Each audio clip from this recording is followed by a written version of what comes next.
दत्त महाराजांचा जन्म कसा झाला व दत्त महाराजांची उत्पत्ती कशी झाली, ही सर्व माहिती मी तुम्हाला या व्हिडिओमध्ये घेऊन आलेली आहे. म्हणून व्हिडिओ स्किप न करता तुम्ही व्हिडिओ पूर्ण ऐका आणि वाचा देखील.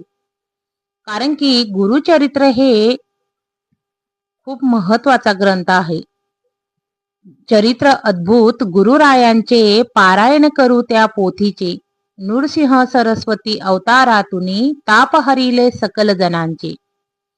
अक्षरातुनी मन शांतीचे कुसुम जणू हासले. दत्त दत्त दत्त नाम हे सर्व जगात जागले. गुरुराया म्हणजे गुरूंचा राजा.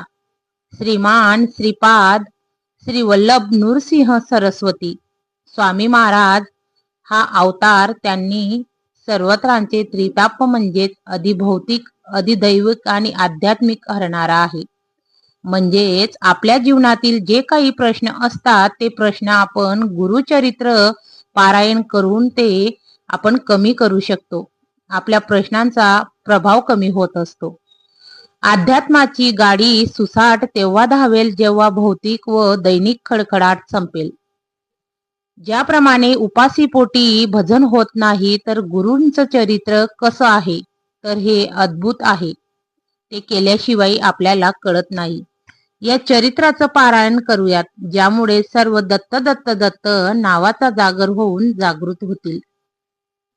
श्री गुरूंचा 4था अध्याय म्हणजेच श्री दत्त जन्माचा अध्याय आहे.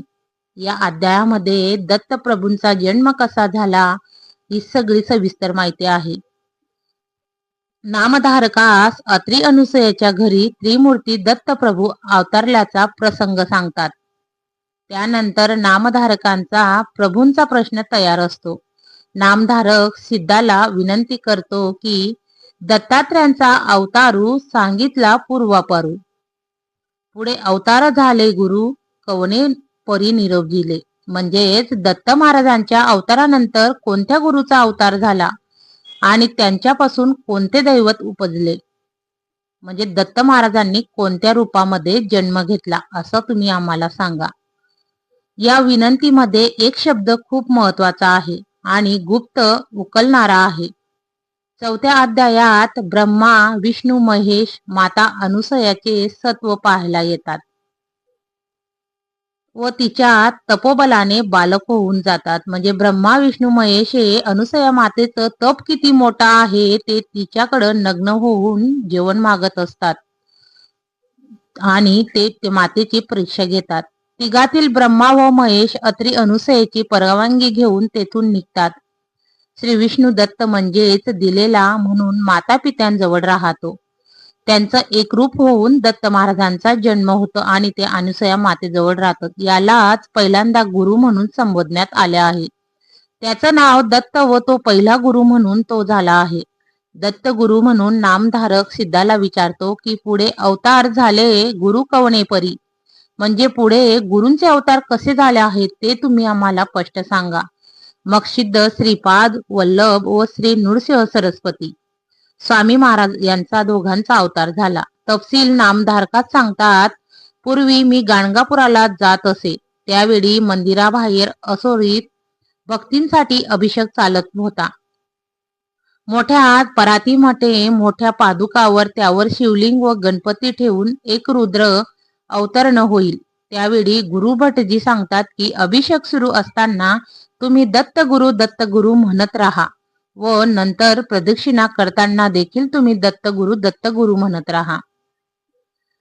सोपा सरळ आणि गुरूंना प्रसन्न करण्याचा हा एक मंत्र आहे.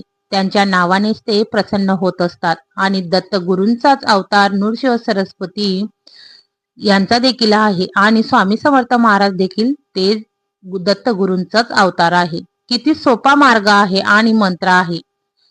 दत्तगुरूंच्या प्राप्तीचा कारण जो दत्त म्हणतात हजर आहे त्याला पुढे गुरु जोडल्यास काय बहार येईल असं ते सांगत होते. म्हणून तुम्हाला जर हा व्हिडिओ आवडला असेल तर व्हिडिओला लाईक करून चॅनलला देखील सबस्क्राईब करा आणि बेल आयकॉनवर देखील क्लिक करा. स्वामी समर्थ महाराज आता आपल्या जीवनामध्ये वावरत आहे आणि स्वामी समर्थच हे दत्तगुरूंचे अवतार देखील आहेत. म्हणून मनोभावाने तुमचे प्रश्न दत्तप्रभूंपुढे आणि स्वामी समर्थांपुढे मांडा. तुमच्या इच्छा नक्की पूर्ण होतील.